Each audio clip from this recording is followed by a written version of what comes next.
If you are a frequent listener to the podcast, you know that we have been sponsored by Fuji Sports for quite some time now. Whether you're looking for apparel, equipment, bags, or accessories, Fuji Sports has got it covered. Go to fujisports.com to see the latest selection of everything you need for your jiu-jitsu, judo, or MMA journey. That's fujisports.com. Let me take a minute to tell you about Roll TV. If you're looking to take your jiu-jitsu to the next level and supplement your BJJ education, then Roll TV has you covered.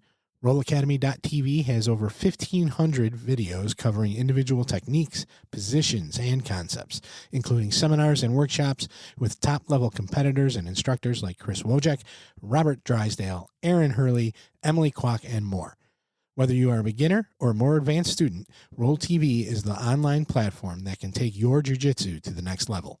What's up, everyone, and welcome back. If you haven't already, please hit the like, share, subscribe, download, listen, and whatever other button there is, and leave us a review wherever you do listen.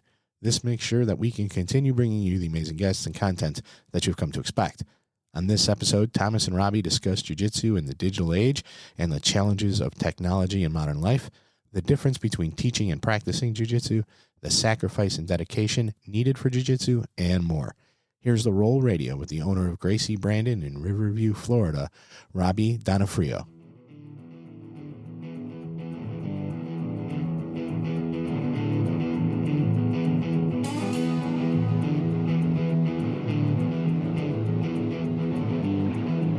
Welcome to Roll Radio.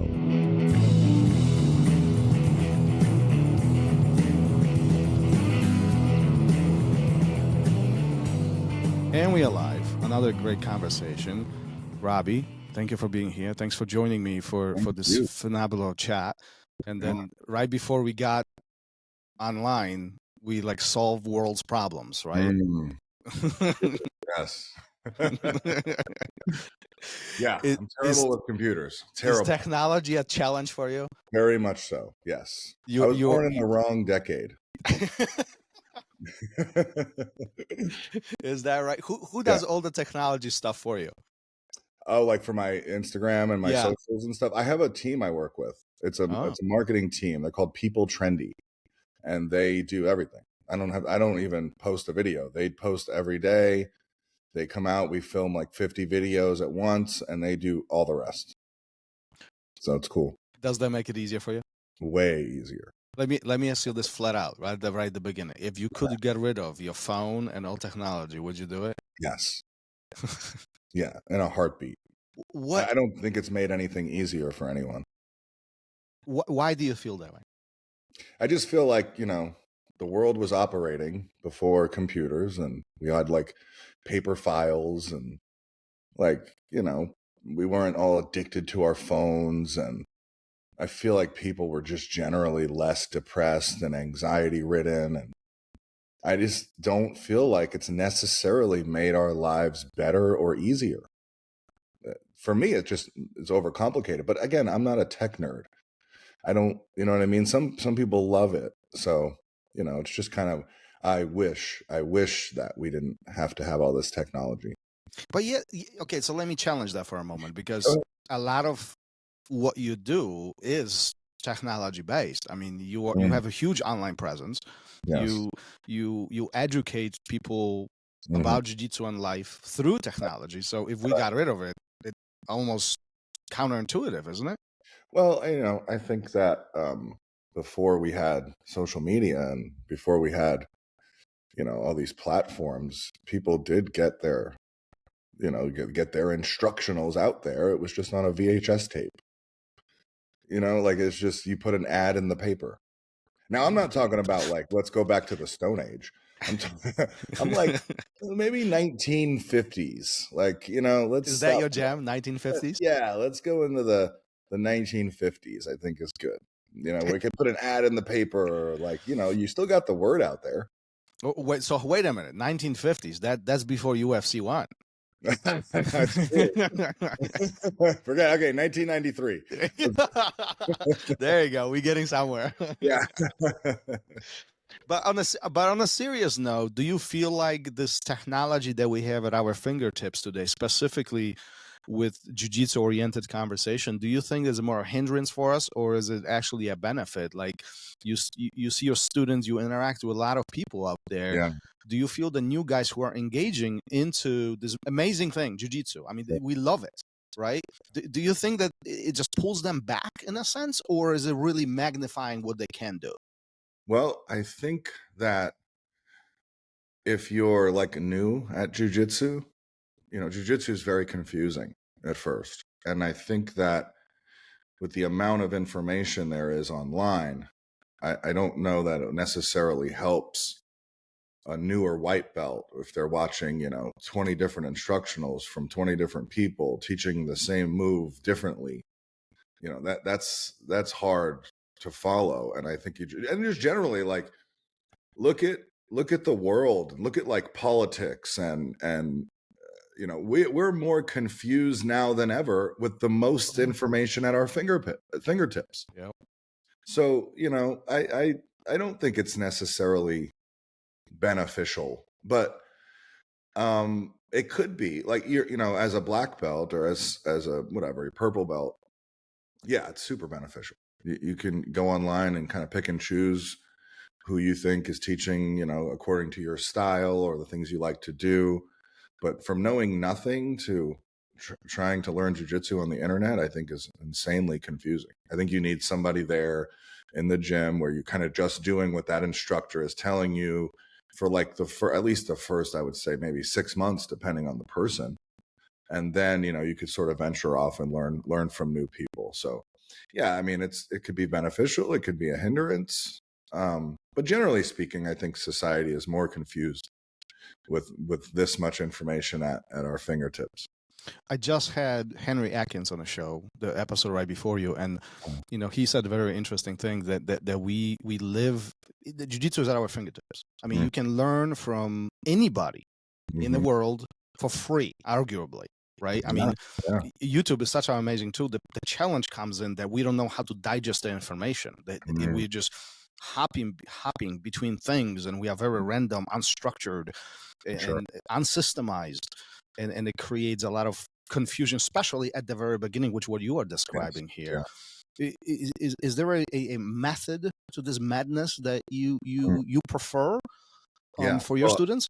Okay, so I think that most of the jiu-jitsu content is teaching you moves, right? So you're learning whatever. If you look up whatever competitor that likes to post jiu-jitsu clips, they'll teach you like, all right, and then this is a cool thing from the K guard, or this is a really cool thing from this. Watch me spin around and get a triangle, what you're not learning is strategy and tactics. Mm-hmm. There's nothing teaching you that online unless you go and buy, an actual instructor. You go buy Danaher's instructional. He talks more about tactics and strategy in that. But essentially, you're just learning moves that you don't know how to set up. You don't know why you're doing it or when you should do it or if you should do it, depending on the opponent you're facing. So you're just essentially learning moves. And I always talk to my students about moves. Moves are easy. Like you don't have to be an acrobat to do a jiu-jitsu move. I could teach you a move in 2 minutes. So since everyone can do jiu-jitsu moves, then what makes one person good at it and one not good at it? It's the strategy. It's the tactics. So I try to make my content to where strategy and tactics are the essential thing that you're learning. So it's like Marcelo Garcia. He caught everyone in 3 moves. Mm-hmm. He caught everyone in a north-south choke, guillotine, or a rear naked choke. Oh, yeah. I mean, he's had some other ones here and there, but essentially, he caught the greatest guys in the world in 3 moves. So, and I always say it's like you get a guy who knows 10,000 moves, and I know 5 moves, but I can catch you in all 5 of my moves. Who's better? The guy that knows the 5 moves because he knows how to use them right. So it's like you can have all the tools. I can give you all the tools to build a house. But does that mean you're going to be able to build a house? Oh, I'm with you. Another good example of Haja Gracie. I remember which year this was. I think 2004 or 8. Well, in the Worlds, literally, he swept everybody from the guard, mounted, and cross choke. I mean, and you're talking about worlds. I mean, that's the best of the best of the best, right? We're mentioning all the GOATs, right? And I think that's what separates a lot of the best from a performance perspective from everybody else. They can kind of bring you into their trap and execute it no matter what, and you'll feel powerless. Would you agree with that? I do agree with that. And I think there's I think that what you essentially have to do, there's a couple things in jiu-jitsu. You have the off balance. So if we're talking about the guard, right? We have the off balance. The off balance should be what you're looking for first, right? And you can off balance someone from any type of guard, whether it's half guard, whether it's butterfly, even the closed guard. You have to create that moment in time where that person is essentially a white belt, right? Now, that moment in time with the white belt is long. They're off balance for a long period of time. You have an opportunity. You get to the high-level black belt, you got a split second to act on that. But essentially, they're both the same skill level in that moment in time. So that's how I can catch you in anything I want. This is how Gordon Ryan can call out submissions and catch the best guys in the world, because he understands off balance. Now, if we're talking about top position, the off balance changes to pressure, right? And it acts the same way. If I can tire you out or make you focus on the amount of pressure I'm putting on you, you're no longer focused on the game we're playing. And in that moment in time, I can act and I can catch essentially whatever I want to. Robby, wait, so in that case, if this is so simple, why not everybody is doing this? Matter of fact, barely anybody is. Yeah, that's the biggest problem in jiu-jitsu, is they don't focus on it enough. But everybody why not? wants to because everybody wants to find the magic jiu-jitsu move that works every time. But there is one, isn't it? Unfortunately, no.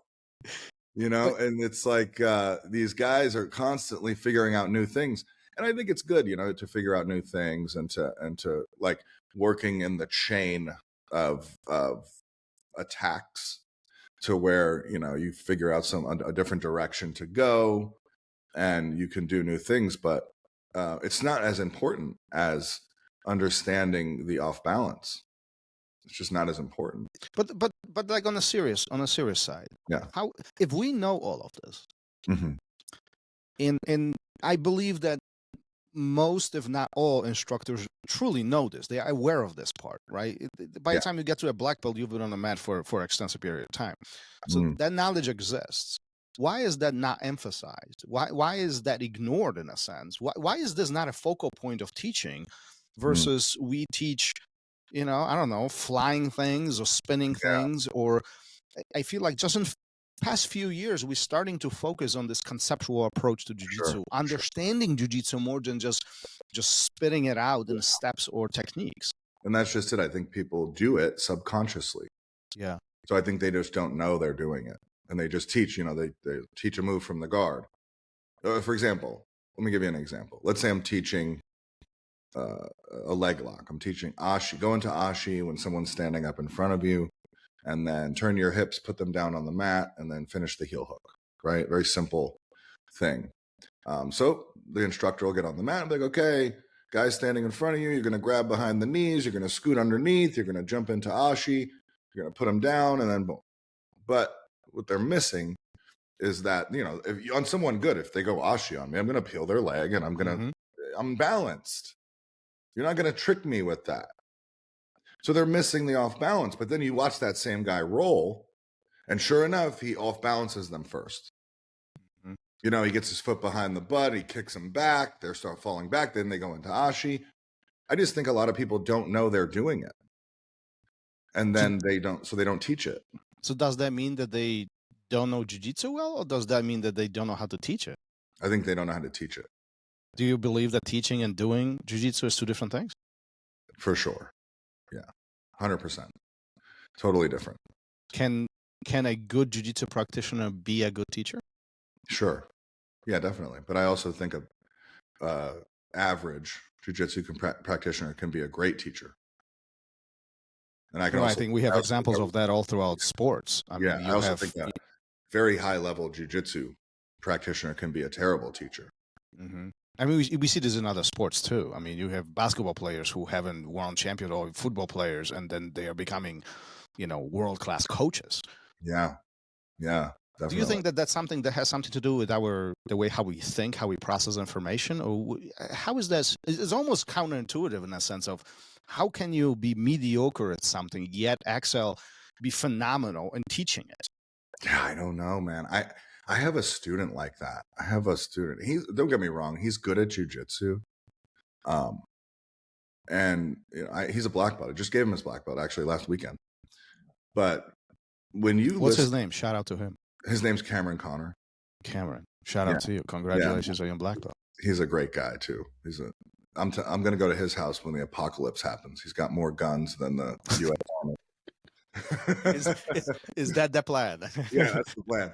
But the guy he's good at jiu-jitsu. Don't get me wrong. He's I would say your average black belt or slightly above average black belt. But when the guy knows so much of jiu-jitsu that I'm like, the joke with him is, he'll sit on the mat and start teaching other students things, and I'm like, man, you're like an encyclopedia of jiu-jitsu. You should actually do that when you roll. It's like he is incredibly knowledgeable, a great teacher, but when it comes down to it, when he rolls, it doesn't quite live up to his actual knowledge of it. And I'm not trying to insult Cameron. He's the best, but there's some truth behind all of that. Yeah. Like some of us, we have the ability of relaying their information, articulating the information, sharing their information versus execution. We know what to do, but the motions versus what we know doesn't always connect in the execution way. Right. Well, I think that, as an instructor, you have to be able to interpret things from your student's perspective. Yes. So you kind of have to know, figure out what they know and don't know, and explain it in a way that is right for them, rather than assuming they know certain things. So I struggle with this with some of my instructors when they use certain terminology when they're teaching. And they're like, and then you go into ashi, and then you do a back step, and then you do this. Well, hold on. They don't know what ashi is. They don't even know what the guard is. Yeah. So you got to have to explain a little bit better. And because you're not putting yourself in their mind. You're kind of assuming they know enough about jiu-jitsu to fill in the blanks. Yeah. And then they're completely confused. And this is why a lot of gyms fail. Because the students come in and the instructor's teaching, even if it's a basic move, they're not explaining it in a way that makes sense to you. And then the student gets, anxiety when they're trying to learn it and they're not getting it right. And then the instructor will ignore that student because they're difficult to work with and only focus on the students that are getting it. Yeah. Why they don't have a successful gym. You know what I do during instructor program here in my academy is we have this exercise we call it white belt language, and you pick a technique and you got to teach it, but you cannot use one term that's related to jiu-jitsu. So arm lock, you cannot use arm lock. You cannot use choke. None of that exists. You have to explain what you're doing in a very simple language, and it's such a difficult task. It's funny. I do that even when I teach black belts. Oh, me too. There's no reason to use the terminology that we use. It's better when you don't. It's better when they understand exactly what's happening with our bodies. I 100% agree with you. So I make sure my instructors don't teach that way. I'm not going to assume things. I'm going to explain everything in detail. But then again, you got to draw a line. You can't go too detailed sometimes. I know. If I teach an arm bar from the close guard, for let's say, you drag the arm across, get it off the center line, and then however you want to teach it, you jump the shoulder or you put your foot on the hip and turn your hips, and then you go into the arm bar. Now that person can react, I don't know, in thousands of different ways. So I have a choice. Like I can explain every single way that person can possibly react and how we can anticipate that encounter, or I could explain one or two ways that they can react and allow the student to fill in the blanks. Yep. Which you kind of have to do. You have to sort of allow your student to fill in the blanks. Now that student can go then and try that arm bar, and they're going to fail. 100% they're going to fail at it. And there's two schools of thought. I have a student that goes and tries the arm bar, fails, and says, well, I'm never going to try that again. I failed. I got my guard passed and I lost. Or you have the student that says, okay, the guy did XYZ when I tried the arm bar. I'm going to ask my instructor what to do when they do that. You know, so the next Q&A class, they could now get an answer to that specific reaction. And then they go and try it again. The guy counters it a different way. They come back, they ask the question, or they figure it out themselves, and they continue to do it until they've sort of covered all the bases when it comes to the arm bar from the closed guard. And that's how you work out the kinks in jiu-jitsu, you know. But I can't sit there and teach you every single possible reaction that can happen. And then the class will be 10 hours long. You know? Well, we all like to hang out, but we're not gaining anything out of that, right? So, what would you agree that failure is a fundamental? Are you on fire? Is something beeping? Sorry, no, it's my text messages are coming through my computer. Sorry. I thought the fire alarm went off. Yeah. Would you agree that failure is a natural and necessary step of learning jiu-jitsu? 100%, yes. But you have to be willing to fail. That's the problem. Everybody wants to win in the gym, and they don't want to get better at jiu-jitsu. Especially when we are at the beginning, when we are white belts. Yeah. Initially, you're a white belt. The first thing you do is you start pulling from your attributes. I'm strong. I'm athletic. I'm flexible. I'm whatever. I'm all these things I can pull from because why are you doing that? Because you want to win. Yeah. Right. And there's an ego attached to it. Oh, hell yeah. That you don't want to lose. And, it's really hard to get better when you do that. You know, you have to be willing to lose a lot in order to get better at jiu-jitsu. Like I have one guy who's gotten so good so quick, but one of the main reasons he got so good so quick is because he has like 8-foot long legs and nobody can pass his guard. So he's been able to create the time it takes to get good at the guard, you know? Mm-hmm. And then he like got real good at leg locks, you know, especially rolling with guys that are not good at leg locks. It's pretty easy to catch them. So it's like pulling teeth to get this guy to play top position or do anything other than pull guard and not let them pass the guard and then get the leg lock.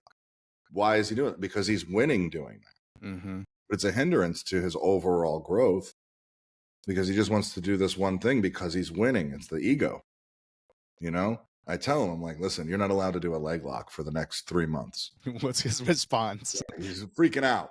I'm like, do you want to get better at jiu-jitsu or do you just want to stay stagnant and only do the thing that's worked for you? And the moment you start doing jiu-jitsu at first, you're awful. You get submitted constantly.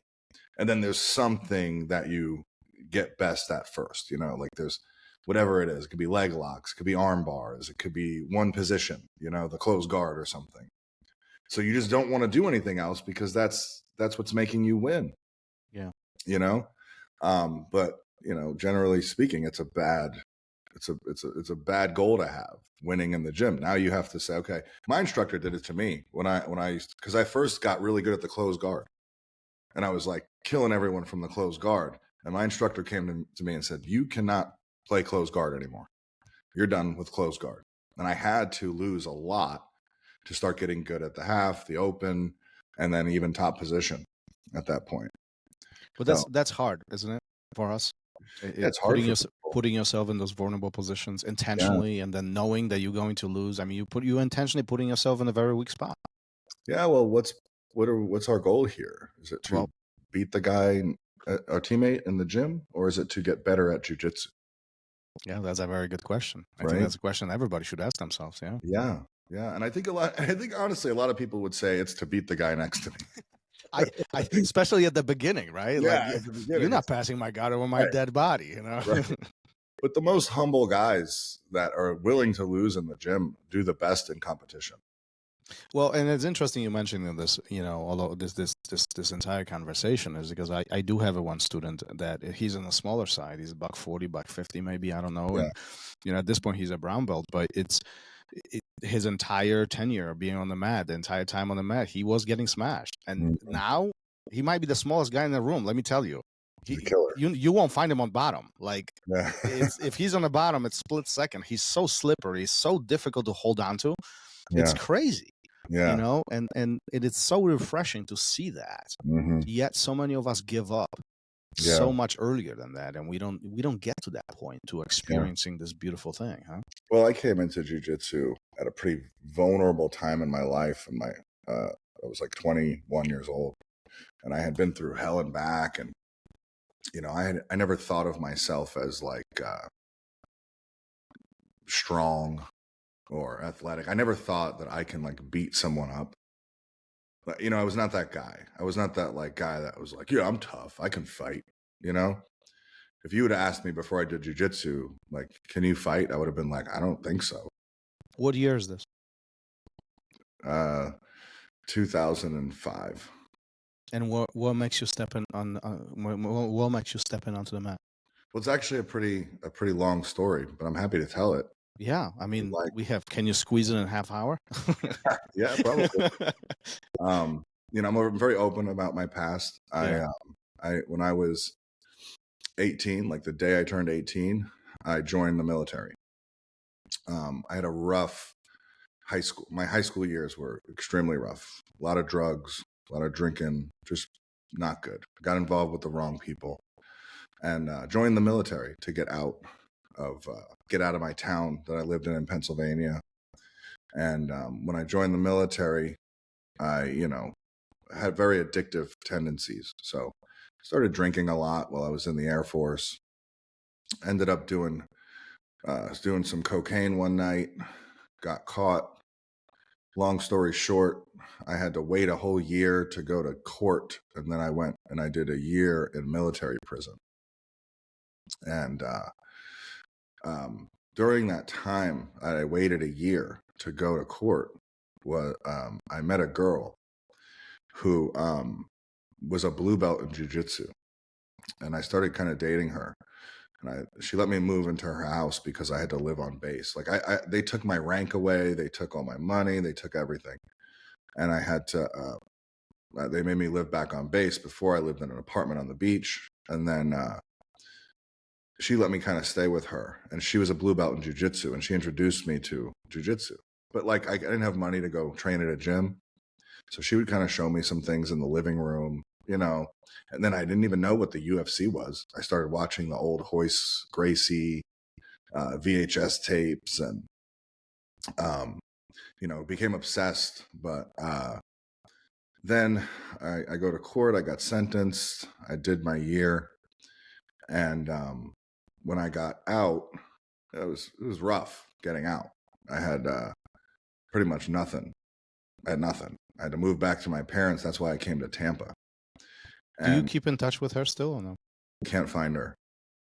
Cannot find her. Name's Laura Tinker. If anyone can find her, that'd be great, because I would love to say, hey, look at the seed you planted, you know? Anyway, I moved to Tampa because my parents had moved here while I was in the military. And I had nothing to my name. And I actually owed the government money. It was like I was in debt. I couldn't work for the state. I couldn't work for the government, you know, because of my record. And I just kind of, I would have I would get jobs, and I just would get really bored with them quickly. I couldn't seem to work for other people. I just had this aversion to authority after my experience in the military. And the moment I did save enough money up, I joined a gym. I found jiu-jitsu. And I essentially resigned myself to being broke and just doing the thing I love. I didn't care about like money or, having a place to live. I didn't care. I just did jiu-jitsu from morning until night, every single day for years. Hold on. So pause Yeah. there for a moment. Okay.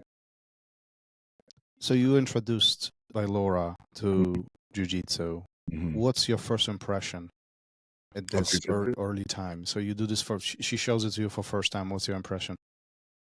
Well, I used to lift weights, and Mhm. I was pretty jacked at the time. And we would like wrestle around, like play fighting almost.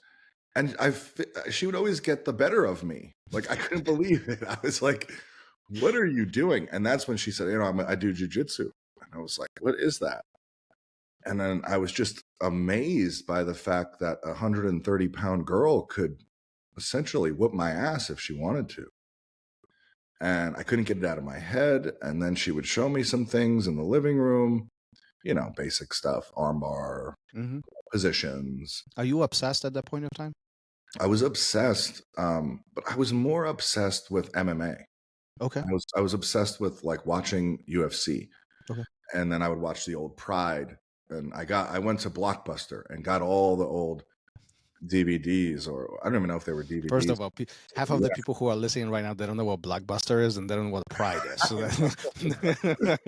Yeah, it was an odd situation because I had gotten in trouble, and before I had gotten in trouble, I had a ton of friends in the military, and we would all party our asses off, and we were like this real close-knit group. But once I was under investigation, none of my friends wanted to speak to me anymore because I was under investigation. They didn't want to get caught up in my mess.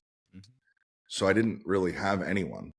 And other than this girl, so I kind of just spent hours and hours every day just watching these UFC fights and Pride fights, and just amazed by it and amazed by the fact that someone small and weak can defeat someone big. Like it was all new to me. I wanted to understand why this was, Especially coming from strong background of lifting, Yeah, right? I mean, right, that's a right. puzzle, right?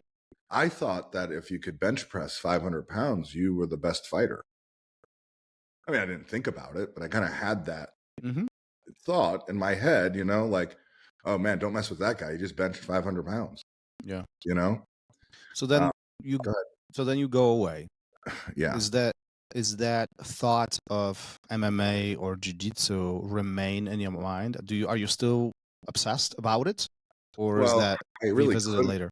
I couldn't be. Like I thought I knew that when I got out I wanted to do MMA. Like I knew I wanted to not that I wanted to do it necessarily. I thought it'd be cool to try. Like I didn't I was obsessed more with watching it, to be honest with you.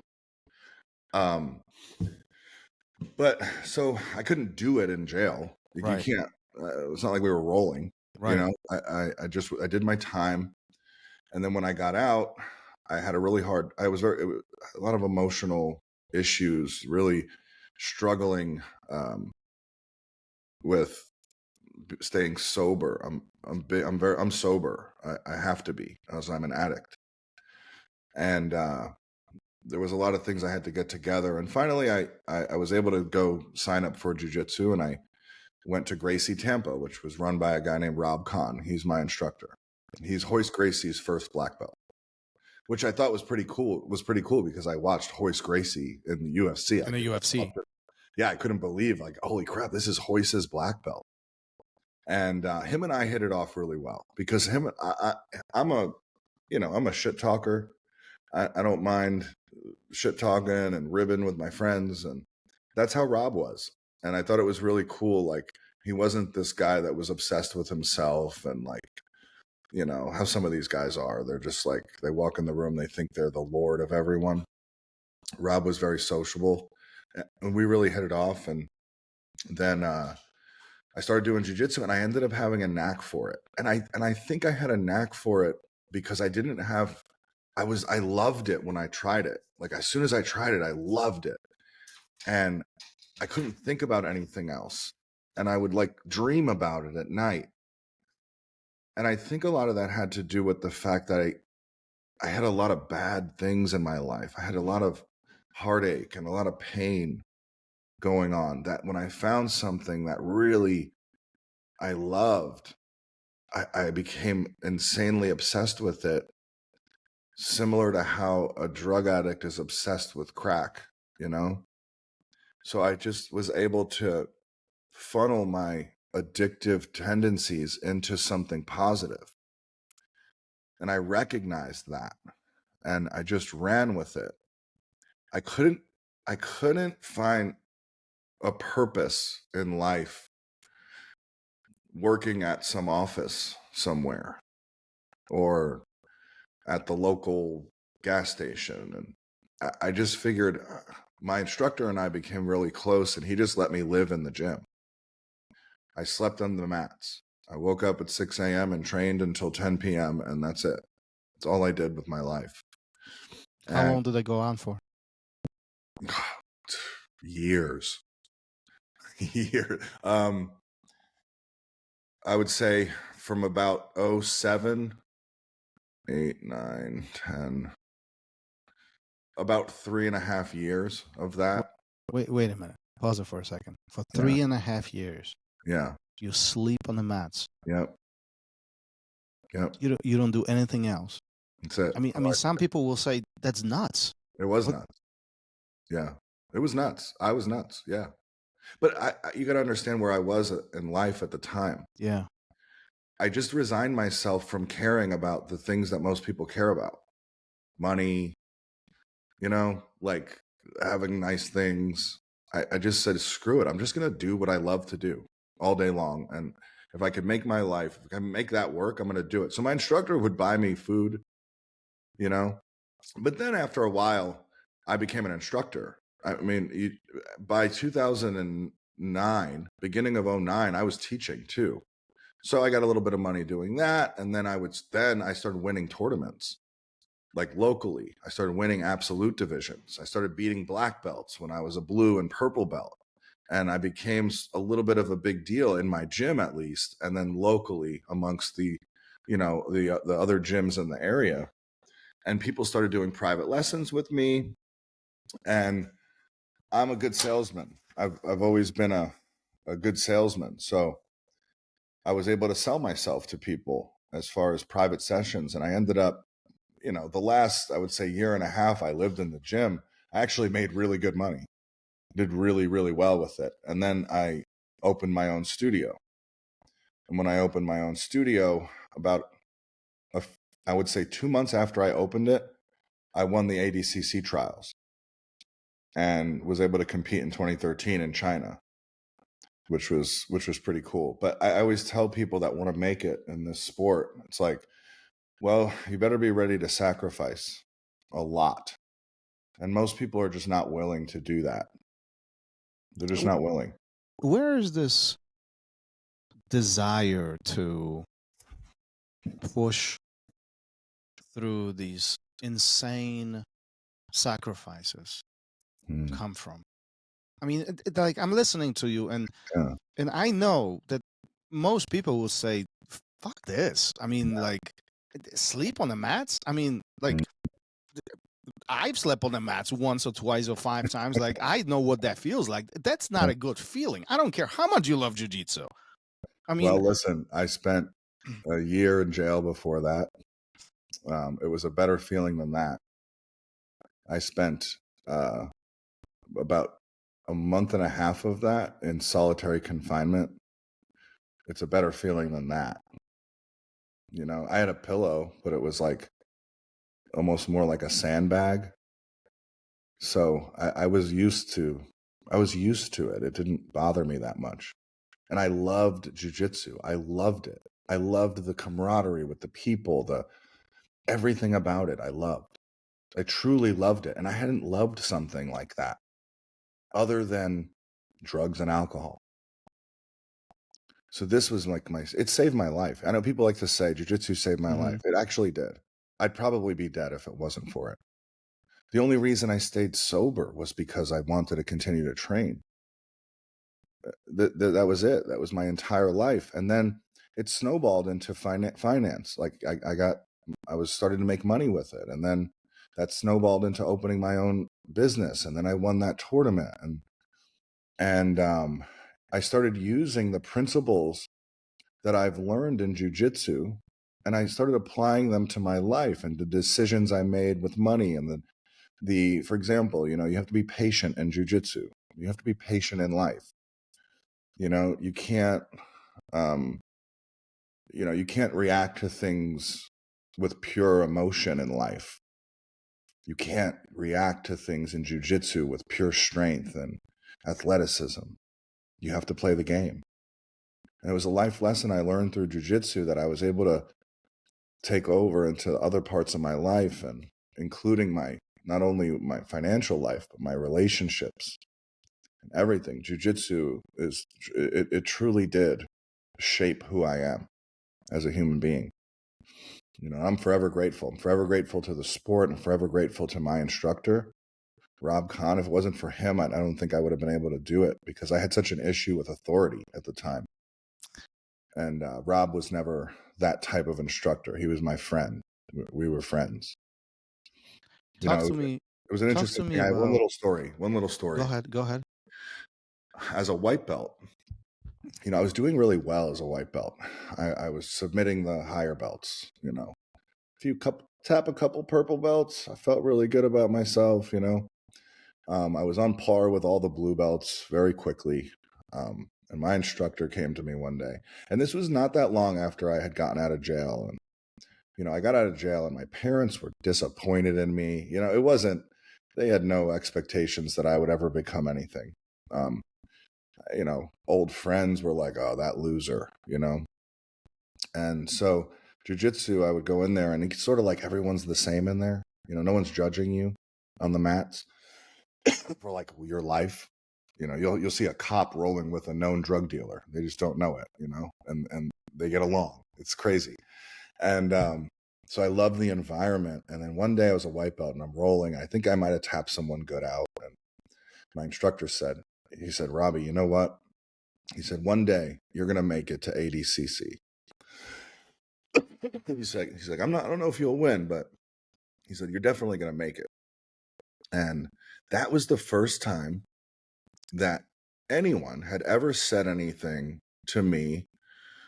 Like, that was the first time anyone believed in me in any way. And I remember hearing that, and I had to go into the bathroom and cry. It was, I just couldn't believe that someone thought that I can do something that awesome, which made me so much more addicted to it. I wish he would have said, you know what, Ro, you're going to win ADCC. I wish he would have said that. But it was. Why was this so meaningful to you? Why was this so meaningful? Because I had screwed up so much in my life. I screwed up high school. I was kicked out of high school twice. Expelled. Did you feel that he was the first person to believe in you? Yes. Yeah, he was. He was the first person ever to believe in me. Walk me through that moment, if you don't mind. You hear this. Yeah. You go to the bathroom. Yeah. And what's in your mind? I am good enough. I can't believe it. I found something that I'm good enough. Like, I'm not just a loser. I'm not just a bum. I'm not just a guy that gets in trouble, I'm not a failure. I found something. I found someone. It was just overwhelming and emotional. I have a hard time telling the story without shedding tears. I mean, this has to feel good in a sense of just a couple years back, prior to this, friends literally abandon you from a simple perspective, being under investigation. You talk about disappointment from your family. You talk about trouble with legal trouble, and then obviously military and all the other things. It seems like, and correct me if I'm wrong, but it appears to me as this is the first time not only somebody believes, but there is hope. Yeah. Yes. There was hope. There was hope. Yeah. I couldn't believe it, man. And it made me so motivated. And you know what's crazy? My instructor doesn't even remember telling me that. He has no recollection of it. But it goes to show Have you talked to him about this? Oh, yeah. Matter of fact, I talked to him about it a few months ago. We went out to lunch, and we were both sitting in a restaurant crying together, which was kind of interesting. But yeah, no, I have a great relationship with him. I'll never forsake that guy. I don't care what happens to him in his life or what. I'll always have his back. He's, and you got to remember too, like back then, you're talking about the earlier days of jiu-jitsu. It was the black belt in the room was a god amongst men. Oh yeah, they weren't normal people. What year is this? That he said that to me? Yeah. 07. 07. Oh yeah, that's early stages. I mean, yeah. So he, it was like this guy who I looked up to so much that, actually believes in me, that I can do something with my life, that I can make it to a tournament that, I don't know, maybe 200-300 people say they could make it, that have actually made it to. So it was a pivotal point in my life that made me, after that is when I really took it insanely serious, and I decided to just train. I couldn't hold a job. I had issues with authority. I had issues with but hold on a second. Go ahead. Pause here for a moment, because this is so interesting to me. Mm-hmm. From one side, you have a fundamental issue with authority and anybody telling you what to do or being confined in some kind of rules and regulations, right? I mean, that's literally what you're describing. Yeah. But from the other side, in order for one to be an entrepreneur, being an instructor, being responsible for other students, you have to set rules and you have to have some kind of boundaries. Yeah. How is this puzzle unfolding in your mind? Why one is so appealing and so motivating for you, but yet the other one, there's this point of defiance almost. Yeah, defiance, exactly. I would get jobs and I just didn't care about the company. Like I didn't care if, United Rentals did well and I sat in the office answering calls. Like I didn't care. And I was never money motivated. That was my thing. I never cared about money. It wasn't about money to me. So I didn't care about the company I worked for. I just kind of had to be there. I didn't necessarily like the people there, and I became incredibly defiant, And when it came with jiu-jitsu and with Rob, if Rob said jump, it was how high. I'd do anything that guy told me to do. Why? He believed in me. And I loved this. I loved the environment. I loved jiu-jitsu. It was something I cared about. It was something I was willing to sacrifice for and willing to do anything for. And I'm an extreme human being. And when I say anything, it truly means that, So, and then through doing that, it taught me a lot of life lessons, which spilled over into my life now. And I have an amazing life now. I have an academy with 700 students in it. I have 3, almost 4 affiliate locations in the local area. I have the internet thing going with the social media, selling instructionals. I have a beautiful wife. I have 3 beautiful children. Like it's shaped everything. Do you feel like you're a lucky cat? Yeah. Yeah, I'm very grateful. I'm a grateful cat. Grateful cat. I like that. Very grateful. Luck is interesting. Everyone has that. No matter how successful you are, there was always a little bit of luck, right? There's always a little bit of luck. But I think certain people get lucky because of how they treat others. Like if you do good by people, opportunity will come your way. And opportunity came my way because I always treated everyone with respect and dignity. And I never was like, you got, back then especially, you became like a brown belt or a purple belt. A lot of those, you shun the white belt, like you're not worthy, But I always was like, because of where I came from, it was like, I never minded sitting and chatting with anyone. I'll sit and talk to anyone. And do you need help? I was always willing to help someone. I'm always like that. Like I take in stray kids, you know, like I want to help. I want to, like, if I can pull from my experiences and anything I can tell you can help you, I will. I don't care who you are. Doesn't matter. I don't get starstruck, so to speak. It's like I'll sit and chat with Donald Trump, or I'll sit and chat with the bum on the street. Doesn't matter to me. And when you do good by people, it comes back to you. It really does.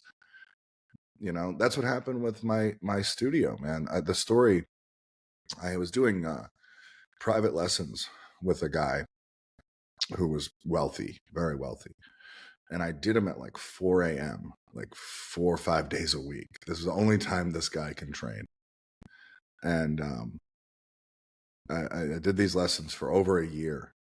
And I wanted to, at the time, I was like, all right, I'm going to open my own studio in Brandon, which is outside of Tampa. And he knew that. And next thing you know, he cuts me a check for $20,000. And I was like, whoa, I had never seen that much money in my life. He said, go open your gym. I said, really? And he's like, yeah, good luck. I said, okay. So I found a spot. And listen, $20,000 is not that much money. So No, not in the grand scheme of things. It's not. Yeah. But I found a really small spot. It was 1,200 square feet. And I was like, I'll do it. I'll take it. I'll put mats down and we'll see if we can do it. And I was one day away from signing that lease. And I get a call from the parents of one of the kids that trained at Gracie, Tampa.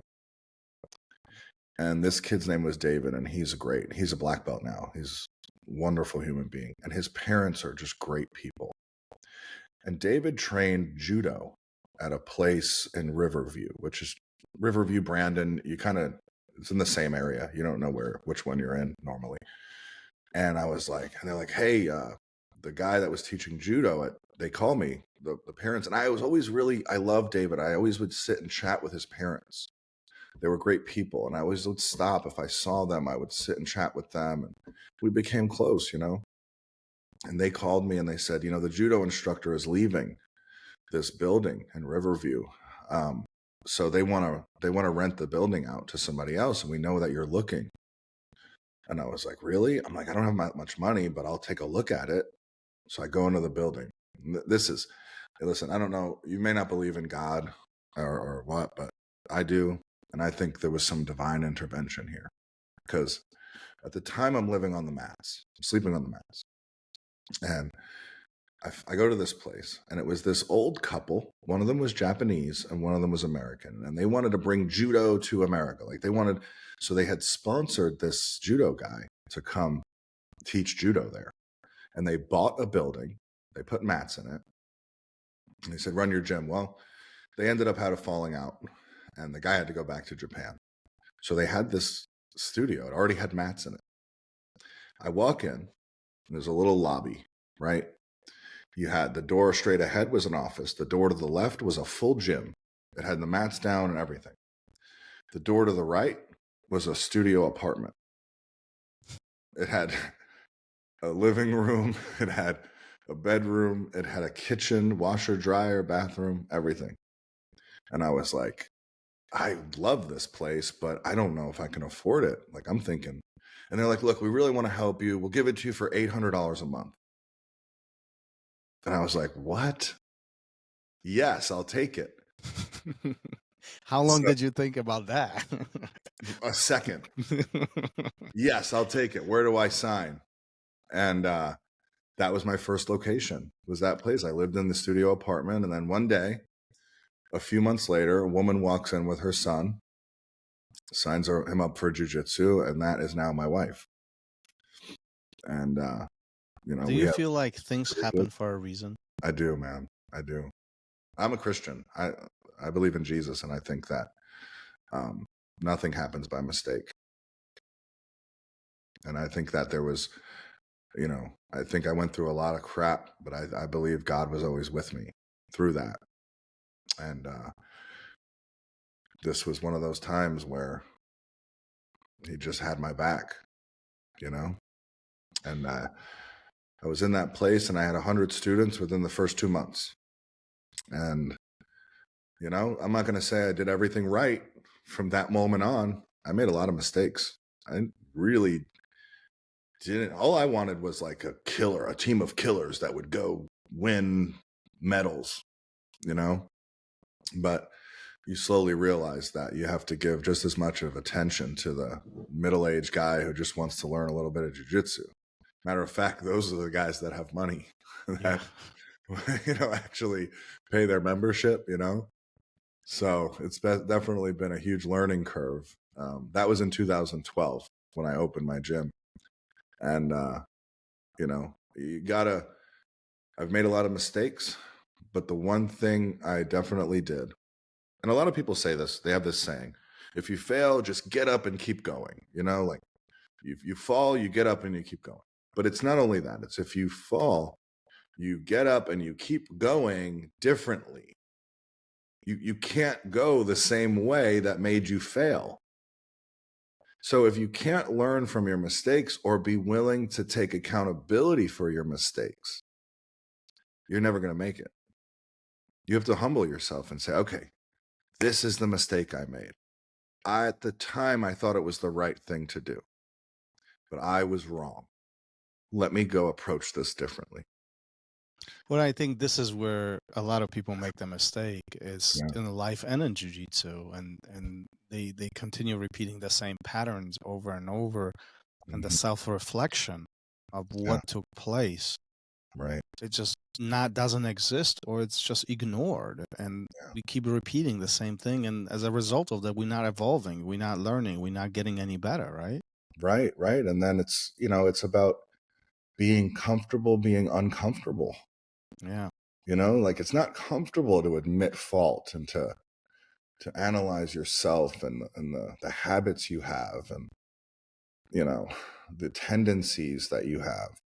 And then admit that, oh, this isn't a good quality. This is a character flaw. I need to work this out of my system. I have to be aware of this and operate differently. What was the biggest change that you recognized and you had to make in your life? That's a tough one.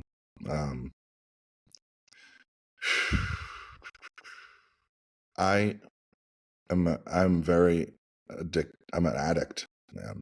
I get caught up with things, and it's worked in my favor and it's worked heavily against me. And I've had to learn to overcome that, I would say, is the biggest change I had to make is balance, finding balance in my life.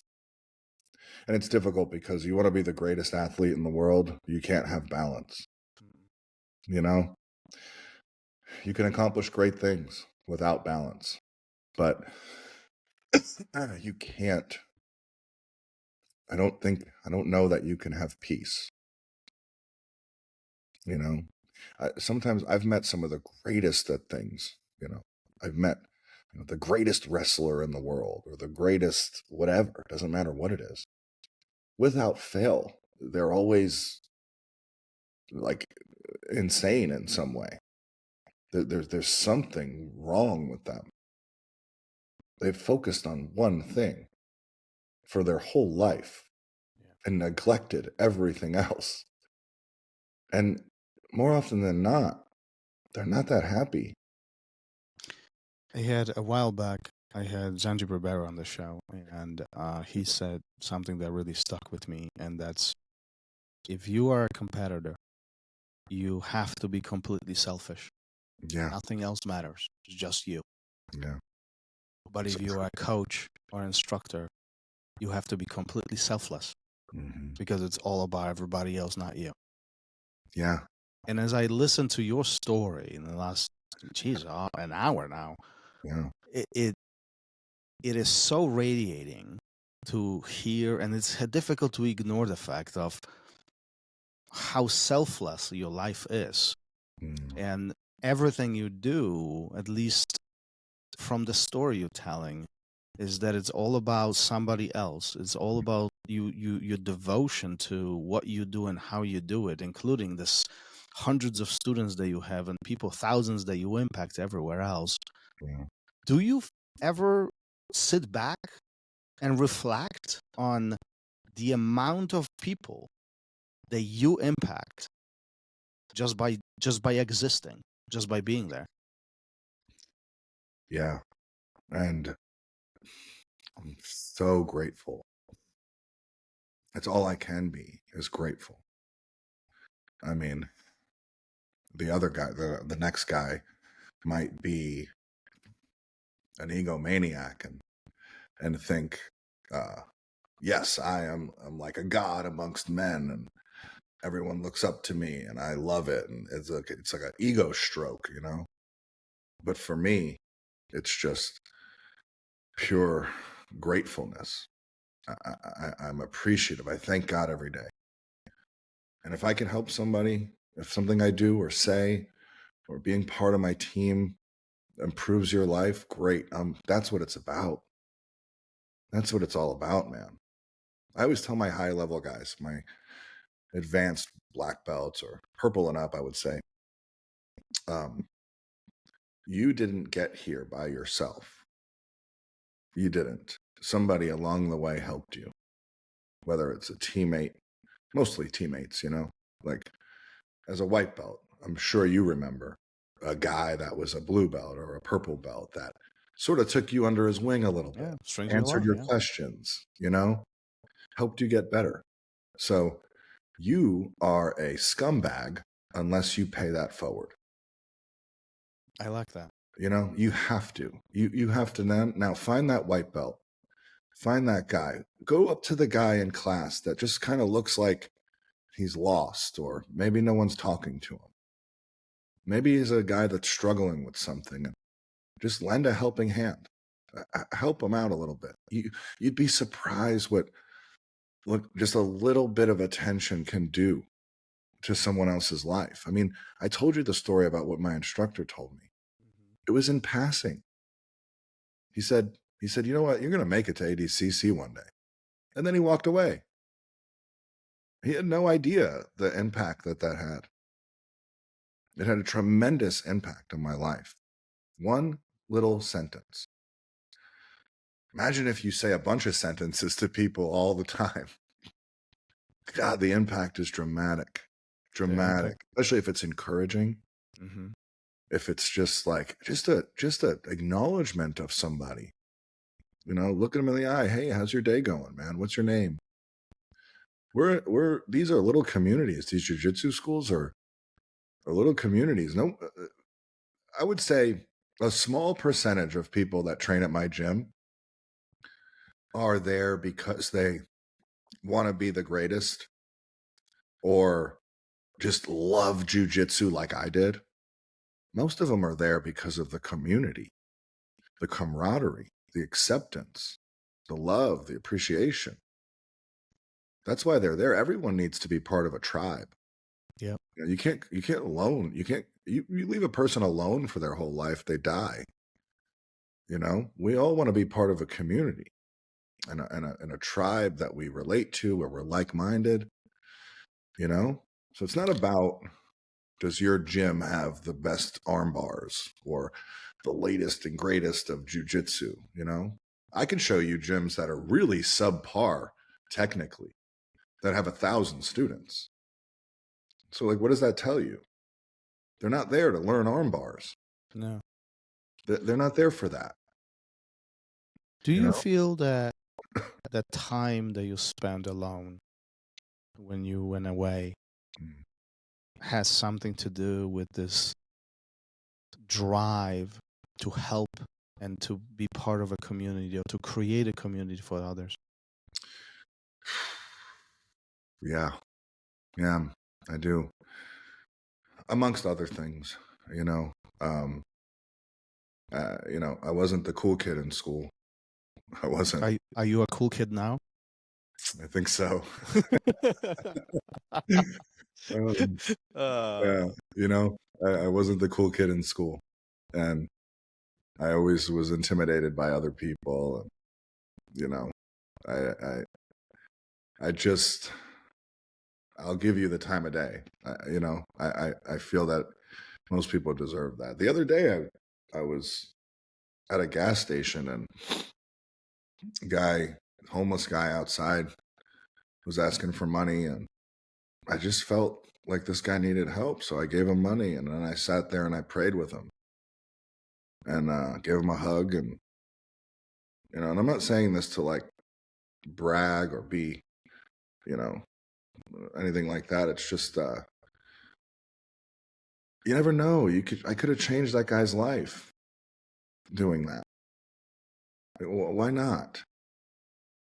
Most people probably blow that guy off. Oh, I'm sure. Like, give him a chance. Everybody makes mistakes in life. I've certainly made a shitload of them. And there were people there that lifted me up. I'm not just going to be selfish and, keep that. I have to pay it forward. I have to, and I try my best to do it. I make mistakes like everybody else. I have bad days, but I do my best to pay that forward. Good for and you. I think my academy reflects that. And at least I hope it does. Well, I mean, listen, even in a very simplistic and very shallow way, you doing something right. You wouldn't be in a position where you are if you were not. So, the amount of students, the size of the community, the way how you speak about all of this speaks volumes about who you are and what you do. So I know you're humble, but there is a moment where we all got to reflect on it and give ourselves a pat on the back because we're doing something right. Otherwise, this wouldn't be that way, though it is. So good for you. Yeah, Good for you. I wake up every day. I love who I am. I love my life. I love everything about it. I'm very grateful for it. I'm very grateful. Mostly, that's my biggest emotion. It would be that. Good. You can't like I don't know what the word is. It's like fall in love with yourself and think that you deserve all of this. It's Well, I just think not. that humble is part of this, right? Yeah, you have to have humility. You do. Humility, yeah. A lot of people are like fake humble. You ever meet those people? Yeah. I try my best not to be that guy. Well, I think that shows. Yeah, hopefully. Robby, before we start wrapping this up, what I do at the end of every episode, I have a question for you from a previous guest. Now, he had no clue who's going to be answering that question. So think of it as completely in blind. And Henry Atkins asked, and how has BJJ improved your life the most? Now, we talked about this the whole episode, okay? So I want to pinpoint this here to really narrow this down. Mm-hmm. What is the one thing that Jiu-Jitsu has done for you? The one single thing that is on the top of the list. Without that, you wouldn't be who you are today. It gave me purpose. Purpose. I love it. So simple. Yeah. So simple. Yeah, that's it.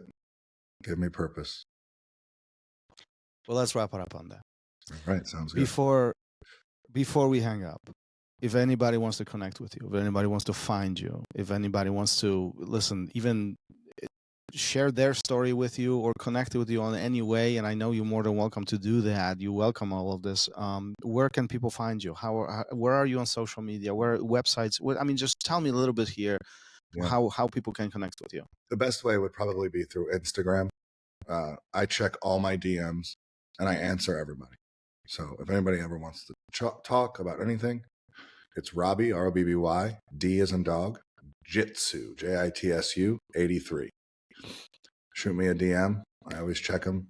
If you have any questions, you just want to talk, you want somebody to spill your guts to, I'm here. Whatever. Well, I appreciate you being vulnerable today, and I appreciate you sharing this amazing and just extraordinary story of your life, and then all the wisdom that you shared as far as Jiu-Jitsu and philosophy of Jiu-Jitsu, because again, I believe that there should be more people like you. The world would be a better place. I think so. I appreciate you having me, man. I'm very grateful for it. Thank you so much. Awesome. Well, let's wrap it up for today. All right. Thank you for listening to Raw Radio. If you enjoyed the show, don't forget to leave us a review and help us make the show even more amazing. For future episodes, check out our website and follow us on all major podcast platforms. Take care.